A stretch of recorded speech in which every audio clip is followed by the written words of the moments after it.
2 రోజుల క్రితం Kanchanbagh police sub inspector Krishnakant గారికి మరి స్థానిక డీసీపీ నుంచి ఒక నోటీస్ అందడం జరిగింది. కృష్ణకాంత్ గారు అయ్యప్ప స్వామి మాలధారంలో ఉన్నారు.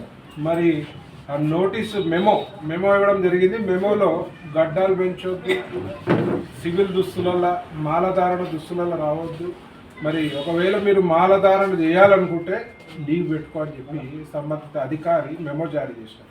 ఎవరన్నా మాట్లాడితే అర్థం పడతాం ఉండాలి. ఇది హిందూ దేశము.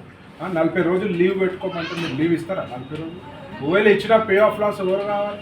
అయినా మా దేశం హిందూ దేశంలో ఎన్నో ఏళ్ళ నుంచి వస్తున్న సాంప్రదాయాల్ని మీరు పోలీస్ శాఖలో ఉండి, పోలీస్ శాఖలో కూడా ఏం చేస్తారు?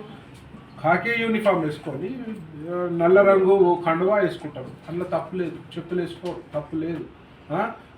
అదే ముస్లింల పండగ రంజాన్ మాసంలో స్పెషల్ అలవెన్స్లు ఇస్తారు. 4 గంటలకే వదిలేస్తారు. నమాజ్ చదవడానికి 5 పూటల పర్మిషన్ ఇస్తారు. మరి హిందువుల పండుగలకు వచ్చే వరకే మరి ఎందుకు ఈ వత్తాసని నేను అడుగుతున్నాను. ఈ డిఫరెన్షియేట్ ఎందుకు చేస్తుంది?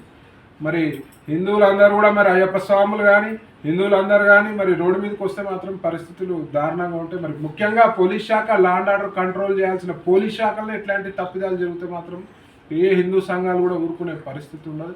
ముఖ్యంగా రేవంత్ రెడ్డి గారికి ఒకటే చెప్తున్నా, హోంశాఖ మీ దగ్గరనే పెట్టుకుర్రు, దాచుకొని భద్రంగా పెట్టుకుర్రు. మరి హోంశాఖ ఆధ్వర్యంలో జరగాల్సిన మీటింగ్లలో ఏం జరగాలి, ఏం చెప్పాలి, హిందువుల మనోభావాలు కించపరచుకుంటా పోలీసులు ఎట్లా వ్యవహరించాలి అనేది మీకు చెప్పలేదా? మరి మీరు నేర్చుకోలేదా?